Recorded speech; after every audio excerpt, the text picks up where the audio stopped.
안녕하세요. 저는 30대 중반 평범하디 평범한 직장인 여성입니다.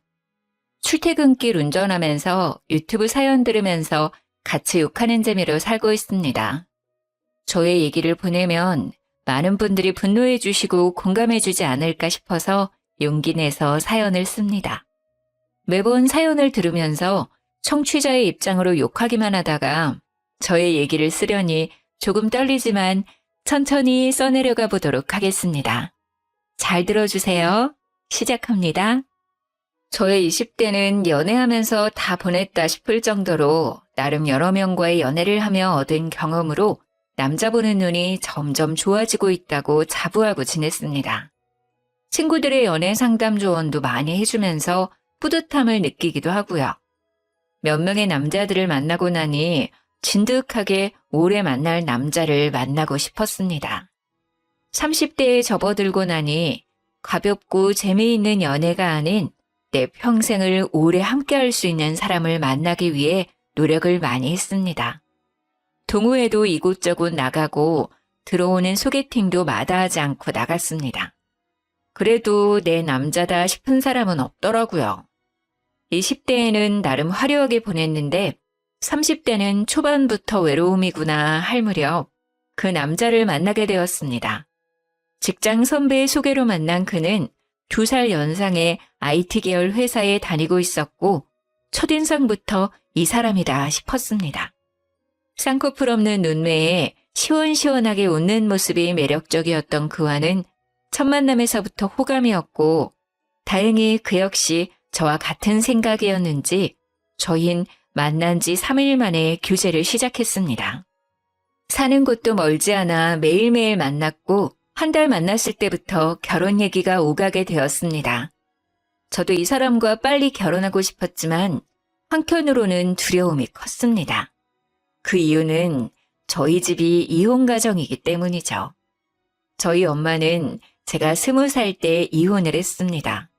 제 어렸을 적 기억에 엄마 아빠는 하루가 멀다 하고 매일 다투셨고 서로 참고 살다가 제가 성인이 될 나이가 되자 이혼을 하셨어요. 그 이후로 저는 엄마와 지내고 있고 아빠와는 가끔 연락하며 지냅니다. 물론 남자친구가 너무 좋고 행복한 가정을 꾸리고 싶은 생각은 있지만 덜컥 겁이 나기도 했습니다. 그래서 이런 속사정을 다 털어놓았더니 그 사람은 저를 따뜻하게 꼭 안아주었어요. 제가 꿈꾸는 가정을 자기가 만들어주겠다며 자기를 믿어달라고 했습니다. 이런 사람이라면 내 남은 인생을 같이 해도 좋지 않을까 싶었죠.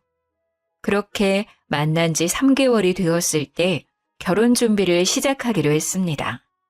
친구들은 너무 섣부르게 결혼을 준비하는 것 같다며 천천히 생각해보라고 했지만 이미 저는 행복한 결혼 생활을 할 생각에 아무것도 들리지 않았습니다. 짧은 연애였지만 그래도 이 사람은 내 사람일 거라는 확신을 했거든요. 그렇게 오빠네 어머님, 아버님을 뵙는 첫 식사 자리가 찾아왔습니다. 너무 떨리고 어색하기도 했지만 나름 화기애애한 분위기였어요. 어머님도 아버님도 환영해 주셨어요. 내 주변 친구들은 다 자식들 시집 장가 보내길래 너무 부러웠는데 이제 나도 드디어 아들 장가를 보내는구만. 이쁜 며느리가 생겨서 기분이 좋네요. 만나서 반가워요 정말. 네, 어머님 앞으로 잘 부탁드려요. 처음이라 불편하겠지만 우리 천천히 지내줘 봐요. 이제 우리 가족이 될 사이니까. 네, 아버님. 서로 어색한 공기를 풀어가며 대화를 하던 도중 남자친구 어머니가 친정아빠의 결혼식 참여에 대해 물어보시더라고요. 아, 근데 결혼식 때 아버님이 참석하시나? 좀 그런가? 아니, 그래도 있는데 안 오시는 것도 아니지 않나? 돌아가신 것도 아니니까 참석하는 게 크게 문제가 될 것 같지는 않은데. 네, 알겠어요, 어머님. 제가 엄마와 이 부분에 대해서 얘기 한번 해볼게요. 남자친구 어머니의 갑작스러운 발언에 조금 당황하기는 했지만 그 부분도 생각은 안 할 수 없기에 고민에 빠졌습니다.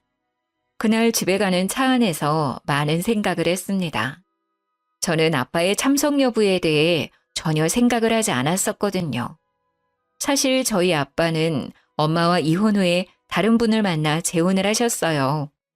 남자친구도 아빠가 재혼을 했다는 건 알고 있습니다. 그리고 저희 엄마도 재혼을 하지 않으셨지만 오랫동안 만나는 분이 계세요. 재혼을 하신 아빠에게 와달라고 하기도 난처한 상황이었고, 그리고 또 엄마에게도 미안할 것 같았거든요. 딸의 행복한 결혼식을 온전히 즐기지 못하고 불편하게 하고 싶지 않았어요. 남자친구를 설득해서 신랑 신부 동시 입장하기로 결정을 한 다음 날 남친 어머님께서 전화가 왔습니다. 정말 아빠를 부르지 않고 동시 입장할 거냐며, 엄마는 왜 재혼을 안 하신 거냐며 이해를 못 하시겠다 하시더라고요. 순간 기분이 확 상했지만 결혼식은 저와 남자친구 둘만 생각할 수 없는 행사라 그렇게 생각할 수도 있겠다 싶어서 넘어가기로 했습니다.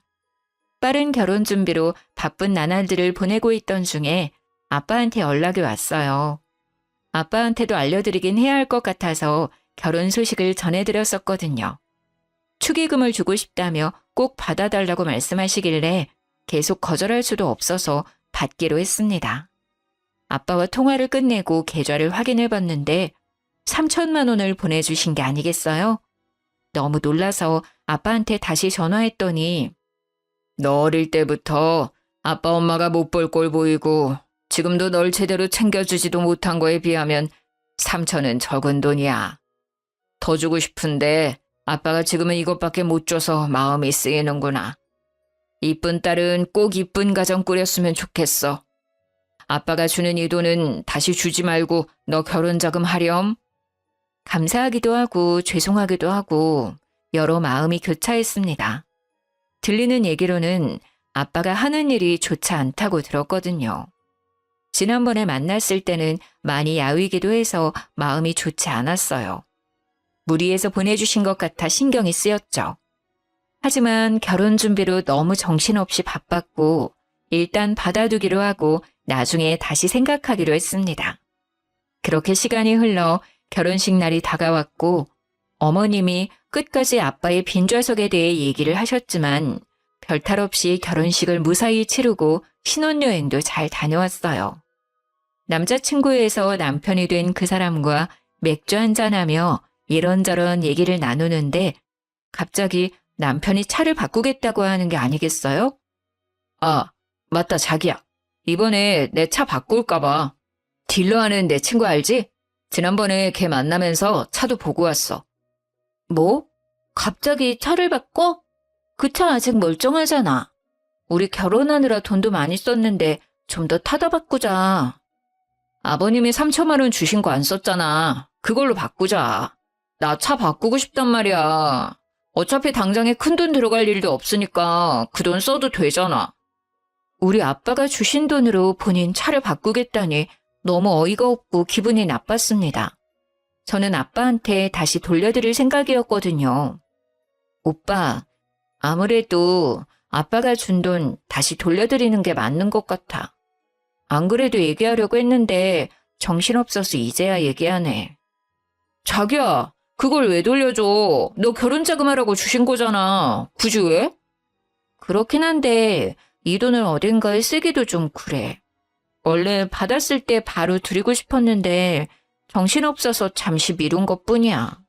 그리고 아빠 요즘 벌이도 좋지 않기도 하고 또 몸도 안 좋아 보여서 마음이 쓰여. 그건 아버님이 알아서 잘 아시겠지. 뭘 그런 것까지 신경을 써. 그런 것까지라니? 그래도 우리 아빠야. 어떻게 신경을 안 써? 그리고 원래 나한테 없었던 돈이니까 없었다고 생각하면 되잖아. 난 꼭 돌려드릴 거니까 그렇게 알아. 아니 멀쩡히 받은 돈을 없다고 생각하자고? 왜? 굳이 또 돌려주는 이유가 뭐냐니까? 그리고 왜 너 마음대로 그런 결정을 해?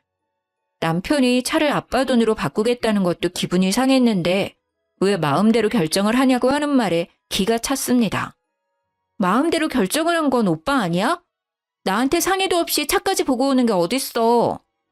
나도 결혼해서 차 바꿨다고 사람들한테 자랑 좀 하자. 아빠한테 돈 받았다고 했던 순간부터 차를 바꿀 생각을 했었던 건가? 이 사람은 차를 바꾸고 싶어서 저랑 결혼한 건가 싶더라고요. 오빠, 내가 결혼 자금으로 돈을 덜 썼어?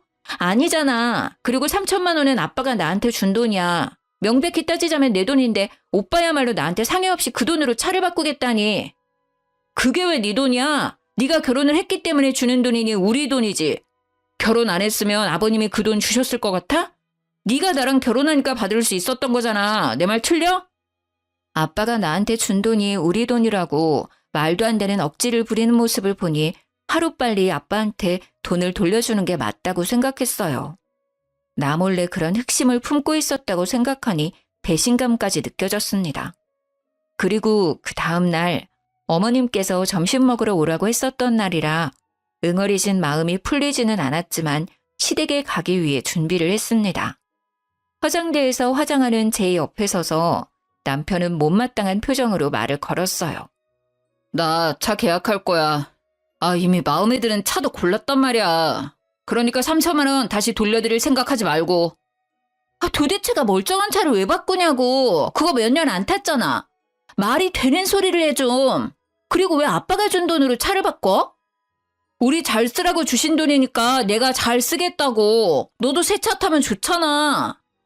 어제 상했던 기분을 꾹꾹 누르고 시댁 갈 준비를 하고 있는데 아침부터 새 차 타령을 하니 화가 났습니다. 자기 마음대로 결정하고 통보를 한 것도 황당한데 말이죠.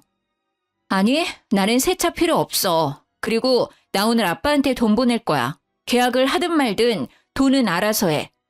야, 너 미쳤어? 대체 왜 그래? 뭐? 야? 지금 야라고 했어? 내가 보기엔 미친 건 오빠야. 납득이 안 되잖아, 도저히. 그리고 굳이 지금 얘기를 꺼내야 해? 차를 바꾸는 게 그렇게 중요한 일이야? 나 아직 기분 안 풀렸어. 그래도 시댁 가겠다고 준비하는데 옆에서 또 왜 화를 돋우냐고.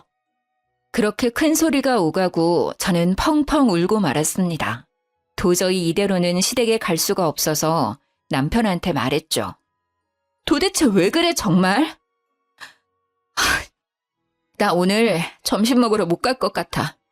이런 상태로는 절대 어른들 앞에서 웃는 얼굴로 못 서 있어. 나 지금 아프다고 얘기 전해줘. 죄송하다고 말해주고.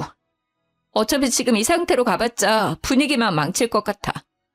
그렇게 계속 흐르는 눈물을 닦고 있는데 남편은 위로는커녕 어딘가로 전화를 걸더라고요. 알고 보니 어머님께 전화를 했던 거였습니다. 엄마, 나야. 나 지금 출발해. 그리고 얘는 안 간대. 가기 싫대. 몰라. 끊어. 가서 얘기해.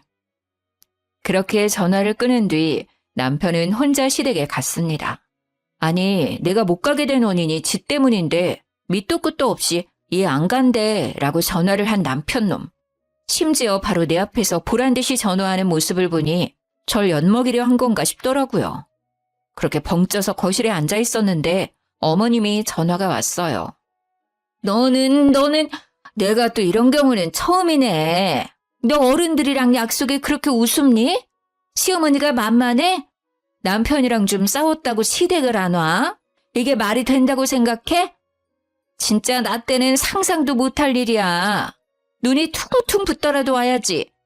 요즘 며느리들 되바라졌다더니 정말 기가 차서 원. 솔직히 너무 속상하고 화도 났지만 어머니 입장에서 생각해봤을 때 기분이 나쁘실 수 있는 상황이라 뭐라고 말을 드리기가 어렵더라고요. 어쨌건 제가 제 기분이 좋지 않아 안 간 건 사실이니까요. 그리고 아빠가 주신 돈을 왜 돌려준다는 거야? 결혼식도 안 왔는데 그 정도 할 수 있지. 그리고 그 돈으로 어차피 계속 같이 탈자 바꾸는 게 그렇게 화낼 일이야? 도대체가 이해가 안 돼. 그게 뭐라고 시댁도 안 오고, 내가 우습니 너? 어머님, 오늘 안 간 건 정말 죄송해요. 제가 생각이 짧았던 것 같아요. 그런데 어머님, 왜 아빠가 주신 돈으로 오빠 차를 바꿔야 하는지 모르겠어요. 오빠 차 멀쩡하잖아요. 그 차를 왜 바꿔야 하는 거예요? 아니, 꼭 차가 문제가 있어야 바꾸니? 차를 바꿀 돈이 없는 것도 아니고 바꿀 수도 있지. 참 젊은 게 말이 안 통하네 정말. 오빠랑 싸운 문제로 어머님이랑도 싸우기 싫어요.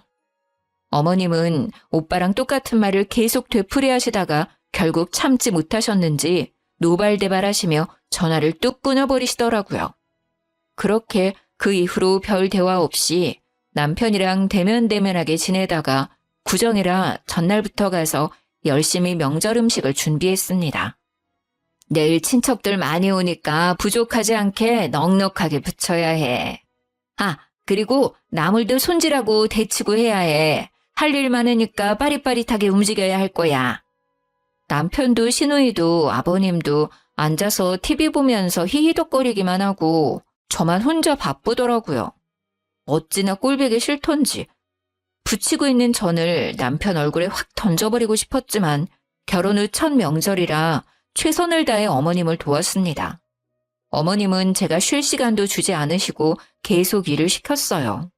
정말 몸도 힘들고 정신도 없어서 밥도 제대로 먹히지도 않고 얼른 끝내고 엄마한테 가고 싶은 마음뿐이었죠. 모두 저녁 식사를 마치고 과일과 함께 티타임 중이었는데 어머님이 주방에서 쉬고 있는 저를 부르시더라고요. 잠깐 이리 좀 와봐라.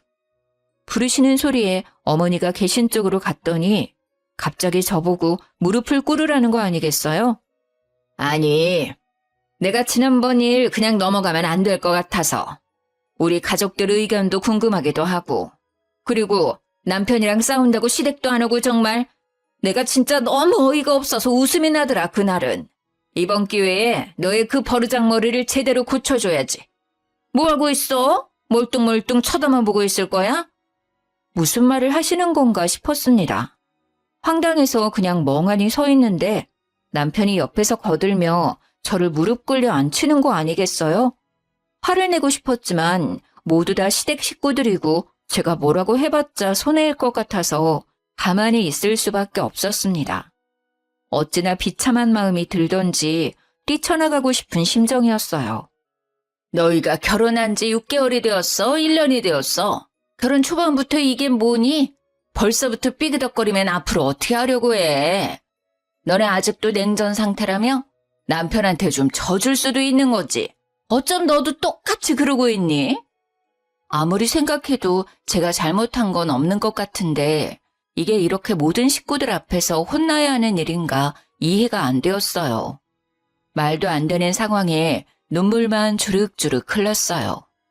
남편은 그 와중에도 차 타령을 하더라고요. 친구한테 차 계약한다고 했는데 완전 체면 구겼어. 언제 계약할 거냐고 매일 연락 오는데 쪽팔려서 진짜. 남편은 어머니의 말을 거들고 다른 식구들도 그냥 쳐다만 볼 뿐 제지하는 사람은 없었어요. 시누이야 처음부터 저한테 관심도 없었고 그래도 아버님은 말려주실 줄 알았는데 가만히 계시더라고요. 어제부터 온갖 잡일 다 하며 쉬지도 못했는데 이게 무슨 상황이지? 이게 맞는 건가 싶었습니다. 뭐라고 얘기해도 들을 것 같지도 않고 내가 왜 이런 취급을 당하고 있어야 하나 싶어서 이혼할 생각으로 시댁을 뛰쳐나가 친정엄마한테 달려갔습니다. 눈이 퉁퉁 부어서 혼자 친정에 달려온 저를 본 엄마는 아무 말 없이 저를 꼭 안아줬습니다. 엄마, 미안해. 내가 정말 미안해. 미안하다는 한마디만 하고 엄마 품에 안겨서 어린아이처럼 펑펑 울었습니다. 그래도 엄마랑 있으니 마음이 편해지더라고요. 엄마는 그날 아무것도 묻지 않으셨어요. 내가 겪은 상황이 진짜 있었던 일인가, 이런 건 드라마에서 보던 상황인데 이게 나한테도 일어날 수 있는 일이었구나 싶었어요. 남편이고 시댁이고 모두 얼굴 보고 싶지도 않았고 그냥 다 끝내고 싶었어요. 결혼했던 게 꿈이었으면 좋겠다 싶었습니다. 일주일 정도 지났을까 남편이 문자 하나 띡 보내왔습니다. 어차피 들어올 거 빨리 들어오라고. 자기 차 계약 이제 더는 미룰 수 없다고 말이죠. 진짜 대단한 놈이었습니다. 열받아서 전화를 걸었습니다. 차 계약을 왜 나한테 얘기해? 나 아빠한테 돈 보냈어. 그날 돈 보낼 거라고 얘기했잖아. 아, 진짜 너는 왜 이렇게 제멋대로야. 그리고 아버님은 그걸 또 받으셨어? 참나, 네가 다시 돌려줄 줄 알고 보내신 거 아니야? 제멋대로인 건 오빠야. 너 진짜 왜 그러냐? 이해가 안 돼. 차를 못 바꿔서 죽은 귀신이 붙었나? 왜 이렇게 계속 차 타령을 하는지 지겹더라고요. 행복하기만 해도 모자를 신혼 초기에 이런 어처구니 없는 일로 인해 사이가 틀어져 버릴 줄 상상도 못했어요. 이미 깨질 대로 깨져버린 마음은 다시 붙이기 힘들 것 같았고 이 사람과는 그만 끝내는 게 좋겠다고 생각했습니다. 나 이제 오빠 차 타령하는 거 그만 듣고 싶어. 환청이 들릴 정도야. 이혼해. 어차피 혼인신고도 안 해서 번거로울 것도 없잖아? 네 남편 차 바꿔주는 게 그렇게 싫냐? 그리고 너네 엄마도 이혼하셔서 그런가 이혼이 쉽네? 결혼이 참 우습나 봐, 너네 집안은. 뭐라고 했어? 너네 엄마? 말 함부로 하지 마, 이 새끼야. 그러는 너는 너네 엄마 닮아서 성격이 그따위냐? 뭐? 새끼? 야, 너 진짜 내 옆에 있었으면 한 대 맞았어. 결혼 생활 이어지면 오빠한테 맞기도 했었겠네? 결혼하자마자 본성이 바로 나오네.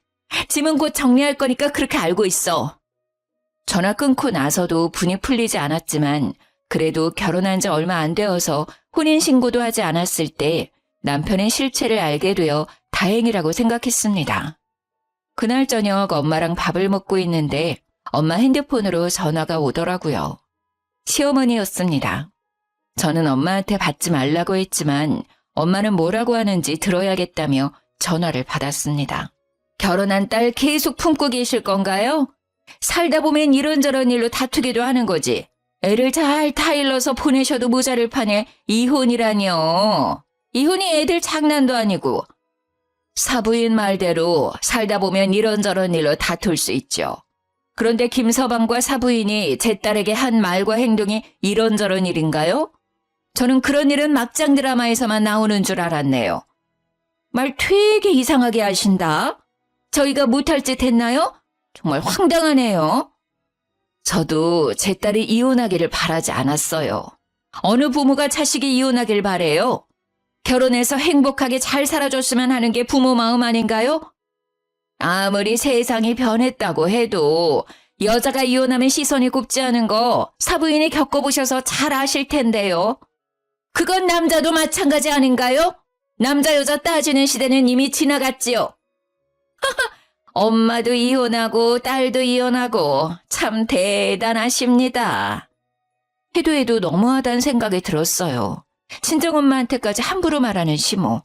하루빨리 이 인연을 끊어내야겠다는 생각을 했습니다. 짐을 챙기러 신혼집으로 가야 했는데 혼자 가기엔 용기가 나지 않아 친구에게 부탁해서 같이 갔어요. 집에 들어가니 다행히 아직 남편은 없었고 친구들과 캐리어에 짐을 하나씩 옮겨 담았습니다. 여기 있는 가전 가구들은 어떻게? 지금 다 옮길 수도 없고 설마 두고 갈 건 아니지? 당연히 챙겨갈 거야. 근데 엄마 집에도 둘 공간도 없고 이 큰 짐들을 어떻게 해야 좋을까? 아, 고민이네. 뭘 걱정해. 당근마켓 있잖아. 저렴하게 올리면 산다는 사람 많을걸? 내가 사진 찍어서 보내줄게. 짐 정리하고 있어. 그렇게 한참 짐 정리를 하고 있는데 하필 남편이 들어오더라고요. 얼씨구, 진짜 뭐하냐? 이거 주거침입 아냐? 집에 들어오자마자 어이가 없다는 듯 말하는 그 사람의 말은 무시하고 마저 짐을 챙겼습니다. 사진 다 찍었어. 거의 새 제품 컨디션이라 저렴하게 올리면 금방 팔릴 거야. 친구가 찍은 사진들 보며 얼마에 올릴까 고민하며 얘기하고 있었는데 남편이 끼어들더라고요. 잠시만, 당근마켓에 뭘 올려? 여기 있는 가전 가구들 다 내가 산 거잖아. 가져가기엔 짐이 많아서 당근마켓에 싸게 올려서 팔려고. 두고 갈 순 없잖아? 오빠 좋은 일 시키는 건데? 하, 진짜 웃기는 짬뽕이네. 그렇게 따진다고 치면 너 여기에서 지낸 비용 줘야지. 아, 그 생각을 못했네? 줄게. 확실하게 해야지. 요즘 평균 호텔 1박 비용이 얼만지 확인해서 보내. 야, 그냥 당근에 올리지 말고 그냥 둬. 내가 그 금액에 사면 될 거 아니야. 어차피 나도 다시 사야 하는데. 그럴래 그럼? 안 그래도 하나하나 거래하기 귀찮았는데 잘 됐다. 옮기지 않아도 되고. 금액 정리해서 보낼 테니까 바로 돈 입금시켜. 본인이 사겠다고 하길래 잘 되었다 싶어서 그러라고 했어요. 마저 남은 짐을 싸고 있는데 옆에서 궁시렁궁시렁 뭐라고 하더라고요. 듣는 채도 안 하고 짐 챙겨서 나왔습니다. 친구들도 끝까지 징글징글하다며 혀를 찼죠.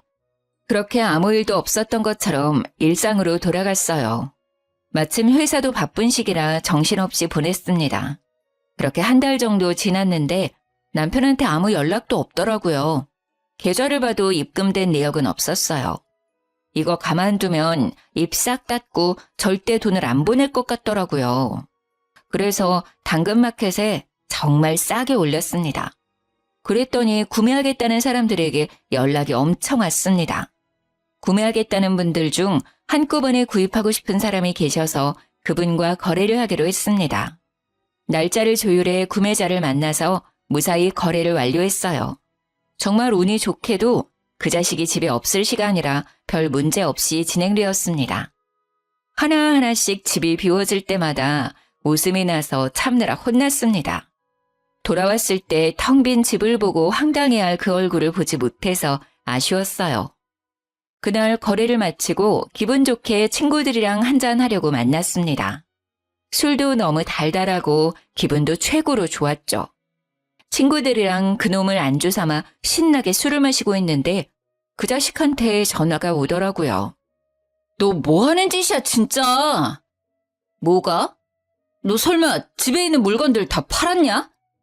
지가 사겠다고 하더니 한 달이 지나도 감감무소식이길래 계속 가만히 있다가는 돈 못 받을 것 같아서 팔았어. 그러길래 돈 빨리 보내줬어야지.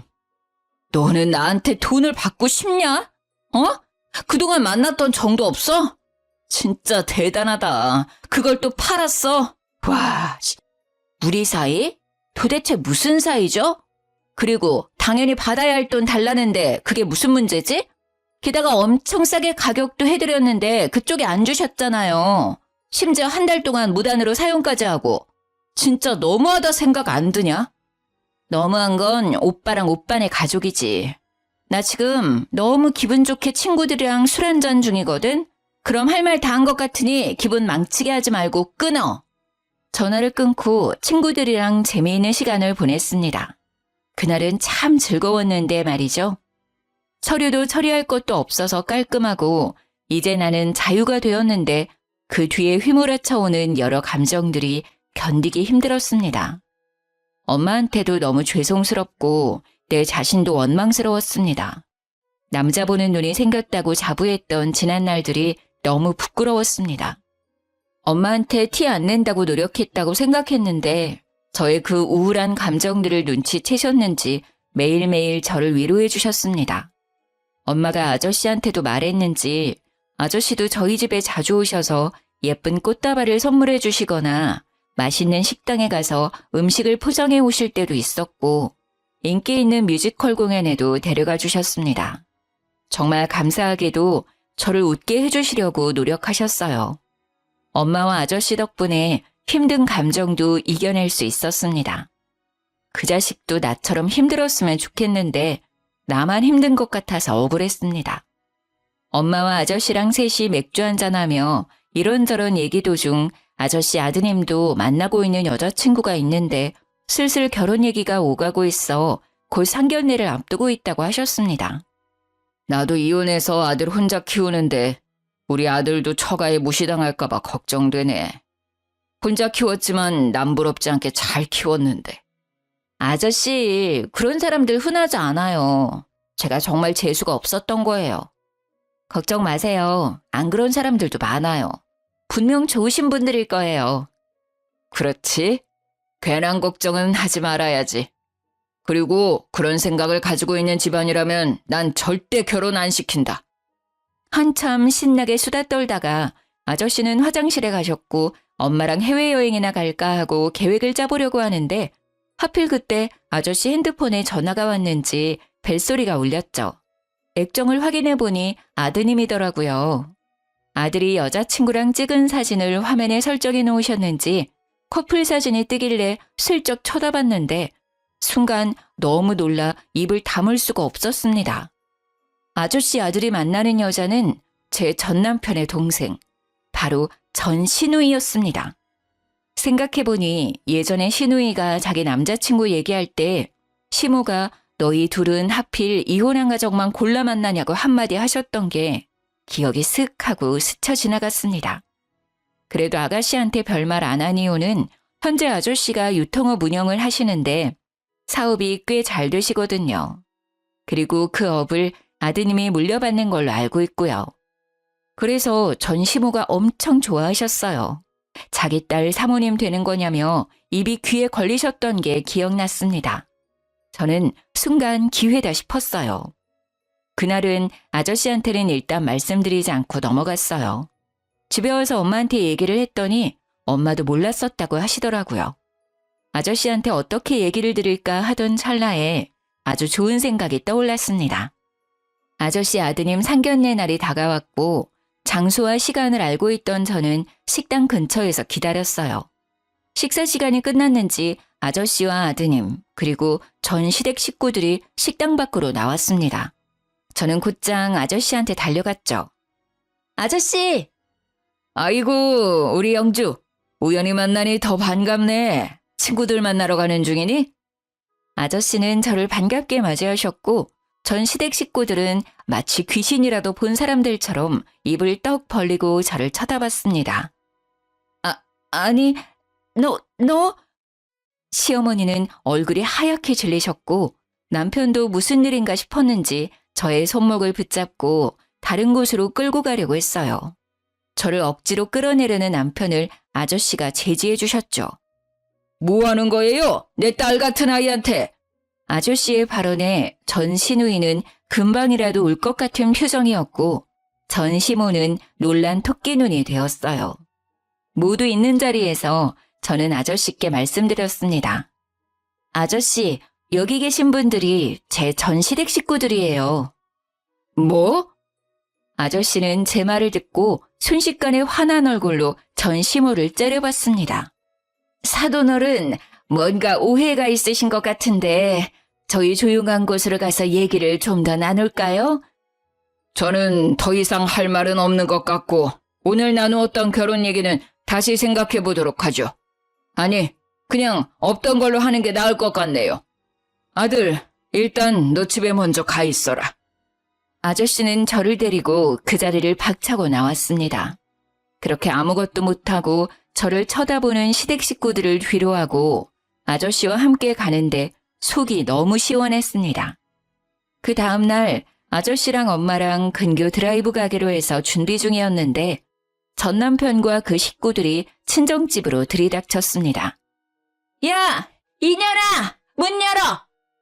쿵쿵 문을 두드리는 소리에 문을 열었더니 전 시모가 저를 보자마자 머리카락을 잡아채고 막 흔들었어요. 이게 무슨 짓이에요? 이거 안 나요? 당신 미쳤어? 나쁜 년, 내 아들 인생 망친 것까지 모자라서 내 딸 인생도 망치려고 해? 내 딸한테 왜 이래요? 이거 놔요. 경찰 부르기 전에 어서요.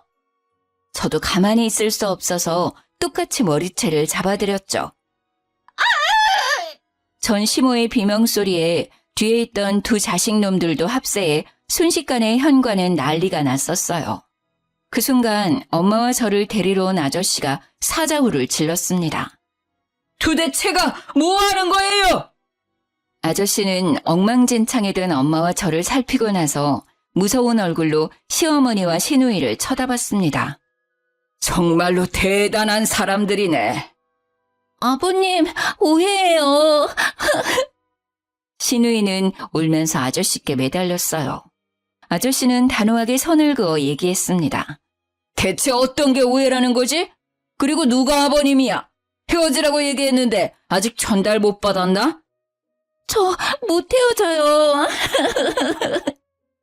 사돈어른, 제가 다 설명할게요. 이거 어떻게 된 일이냐면요. 어디서부터 얘기를 해야 하나? 쩔쩔매며 아저씨께 해명하려고 하는 둘을 보니 우스웠습니다. 저한테는 한 번도 보여주지 않았던 모습이었죠. 들을 얘기 없다고 몇 번을 얘기해요. 그만 돌아가 주세요. 2번 다시 얼굴 보고 싶지 않네요. 여기에도 우리 집에도 찾아오지 마세요. 한 번 더 찾아와서 행패를 부리면 그땐 정말 가만히 있지 않을 거예요. 아저씨의 말에 전 시모는 아무 말도 못하고 가만히 서 있더라고요. 그 와중에 전 신우는 아저씨 손을 잡으며 죄송하다고 울며불며 사정하는데 아저씨는 단호하게 얘기했습니다. 이제 네 얼굴 보고 싶지가 않으니 어머니 모시고 가. 이렇게 해봤자 내 마음은 변함없다. 남의 집에 찾아와 행패 부리지 말고 다신 오지 마. 결국 셋은 더 말도 못하고 돌아갔어요. 그 난리법석인 와중에 그 자식은 한마디도 못하고 찌그러져 있더라고요. 나한테는 그렇게 소리도 잘 지르고 말도 잘하더니 너무 조용해서 그 자리에 없는 줄 알았지 뭐예요. 그렇게 한바탕 난리를 치르고 난 뒤 제 전화는 불이 났습니다. 전 남편, 전 시누이, 전 시모가 돌아가면서 연락을 하더라고요. 내가 그동안 생각이 좀 짧았던 것 같아. 진심으로 사과할게. 우리 그래도 처음부터 운명이라고 생각했잖아. 대화도 잘 통하고 정말 좋았는데, 그치? 다시 시작하면 안 될까? 개소리 말고 끊어. 정말 어이가 없었습니다. 이제 와서 갑자기 무슨 낯짝인 건지 웃기더라고요. 떨어질 것도 없는 정이 더 뚝 떨어졌어요. 그렇게 막말할 때는 언제고 어머님이 시누이 결혼시켜야 하니 절 다시 잡으라고 얘기한 건가 싶었어요. 그리고 그날 저녁 전 시모와 전 신우가 집에 또 찾아왔습니다. 내가 미안했다 정말. 어차피 서류상으로 결혼도 이혼도 아니니까 다시 우리 아들이랑 잘해보면 안 되니? 내가 잘 타일러 볼게. 어차피 오빠 서류상으로 깨끗한 사람이잖아요. 부모님 다 계시고 오빠 차 바꿔줄 수 있는 여자분 만나시면 될 것 같아요. 섭하게 그게 무슨 말이니? 나 때문에 마음 많이 상했던 거 알아. 내가 사과할게. 제가 이혼한다고 할 때는 우리 엄마까지 들먹이면서 이혼하면 보는 시선 곱지 않다고 비꼬시더니 잘 사는 사돈은 놓치고 싶지 않으셨나 봐요. 언니, 제가 앞으로 잘할게요. 아버님 마음 좀 돌려주시면 안 돼요? 요즘 남친도 저한테 어찌나 차가운지 저 너무 힘들어요. 아가씨가 이렇게 저한테 관심 있었는지 몰랐네요. 그동안 많이 서운했죠? 언니, 제가 뭐 기분 상하게 한 거 있으면 다 말해줘요. 연락 한 번을 안 해서 번호조차 몰랐던 신우이도 자기 꼭 결혼해야 한다며 매일매일 전화와 문자를 수십 통 보내서 번호를 바꿔야 하나 깊은 고민까지 했었어요. 이제 와서 이런다고 저한테 했던 말이랑 행동들이 없던 걸로 되는 건 아니잖아요. 아빠가 보내준 돈으로 아들 차 안 바꿔준다고 식구들 앞에서 무릎 꿇으라고 한 건 생각 안 나세요? 미안하다. 정말 미안해. 내가 왜 그랬는지 모르겠네. 늙으니까 무릎이라도 꿇을까? 그럼 마음이 좀 풀릴 것 같니? 네 마음이 풀린다면 무릎 꿇는 것쯤이야 할 수 있어. 언니, 저도 무릎 꿇을게요. 제발 저 좀 도와주세요, 언니. 제발요. 무릎 꿇겠다며 도와달라고 하는 둘에게 잘 됐다 싶어서 그러라고 했어요. 제가 진짜로 꿇으라고 할 줄은 몰랐는지 조금 당황해하더니 진짜로 무릎을 꿇더라고요. 둘이 무릎 꿇고 사정하는 모습을 보니 솔직히 통쾌했습니다. 일단 오늘은 두 분 다 돌아가세요. 저 너무 피곤해서요. 그럼 조심히 가세요. 그렇게 둘을 돌려보내고 그날 밤 간만에 정말 꿀잠 잤습니다. 그리고 아저씨한테 연락해 그 둘이 계속 찾아와 괴롭힌다고 말했어요. 그 말을 들은 아저씨는 다신 근처에 얼씬거리지도 못하게 하겠다고 혹시나 또 찾아오면 바로 전화하라고 하셨죠. 그 이후 전 시댁 식구들이 집에 찾아오는 일은 없었어요. 결국 전신우 결혼이 완전 무산되니 전시모가 매일 제게 전화로 저주를 퍼붓더라고요. 너같이 심보 고약한 애는 처음 봤다. 나쁜 년, 못된 년, 싸가지 없는 년. 네가 뭔데 우리 가족들 인생을 망쳐? 내가 너 매일 처조할 거야. 알았어? 남의 인생 망쳐놓고 넌 잘 살 것 같냐? 너 같은 애는 똑같이 당해봐야 한다. 너 같은 애를 며느리라고 받아준 게 한이다. 그럴 때마다 저는 녹음을 해놨고 문자로 보내시면 캡처를 했습니다. 나중에 모아보니 어마어마하더라고요. 전 남편한테 전화를 걸어서 말했습니다. 자업자득이란 말 알지? 내가 뭘 어쨌다고 매일매일 괴롭혀? 너네 엄마가 나한테 한 톡원들 다 캡처하고 녹음해서 가지고 있어. 계속 이렇게 하신다면 나도 가만히 있지 않아. 오빠가 다른 여자들 만나거나 신우이가 새로운 남자 만날 때마다 어머니가 나한테 한 집 보내서 어머니 실체 밝힐 거야. 그러니까 그만하시라고 해. 나 이제 더 이상 참지 않아. 전화를 끊고 어머님이 했던 폭언들에 대한 자료를 남편한테 보냈습니다. 또 연락 오면 이 증거들로 정신적 피해보상 청구까지 할 거라고 했어요. 겁먹었는지 그 이후로는 연락이 안 왔습니다. 진짜 변호사를 찾아가야 하나 싶었거든요. 그렇게 완전히 시댁 식구들이랑 끝내고 1년 정도 지났을 때 전 남편이 연애를 시작했다는 얘기를 건너 듣게 되었어요. 몰랐으면 모를까 알게 된 이상 그 여자분 인생을 구해야겠다는 생각이 들더라고요. 그래서 그 여자분 연락처를 지인을 통해 알아내어 전 시모가 저한테 보냈던 문자와 전화 녹음 파일을 죄다 보내드렸습니다. 그 뒤로는 어떻게 되었는지는 굳이 확인하지 않았어요. 다정한 척, 배려 있는 사람인 척 했지만 결국에 검은 속내를 들켜버린 그 사람과 우리 엄마 재혼 못했다고 무시하고 우리 아빠 돈으로 자기 아들 차 안 사준다고 나를 괴롭혔던 시모까지. 평생 그렇게 못된 심보로 사셨으면 좋겠어요. 그리고 혹시나 또 그 가족들이 찾아올까 싶어서 엄마랑 다른 지역으로 아예 이사를 갔습니다. 엄마도 저도 핸드폰 번호를 둘 다 바꿨고요. 엄마와 아저씨는 여전히 잘 만나고 계십니다. 뒤늦게 이 소식을 알게 된 아빠도 매우 분개하셨고 또 미안해 하시더라고요. 아빠가 주신 3천만 원으로 인해 그 사람들의 진짜 성격을 알게 되어 빨리 탈출할 수 있게 되었다고 얘기했어요. 언젠간 드러날 모습이었는데 이제 생각해보면 행운이었다 싶더라고요.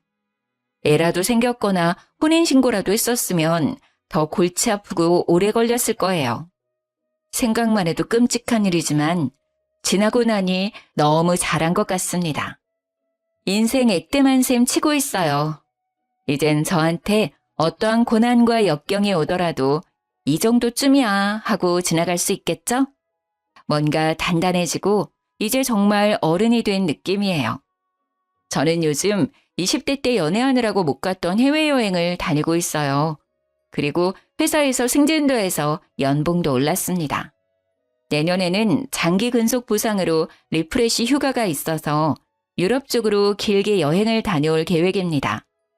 여행 가서 뭘 할까 일정 짜는 게 꽤 재밌더라고요. 이 좋은 걸 연애하느라 왜 못했었는지 몰라요. 그래도 이제라도 여행의 재미를 알게 되어 다행이라고 생각합니다. 그리고 한번 제대로 당해보니 연애 생각은 다신 안 나더라고요. 이제는 저를 위한 인생 살아보려고 합니다. 물론 좋은 사람이 생긴다면 더욱 좋겠지만 이대로도 좋은 것 같아요.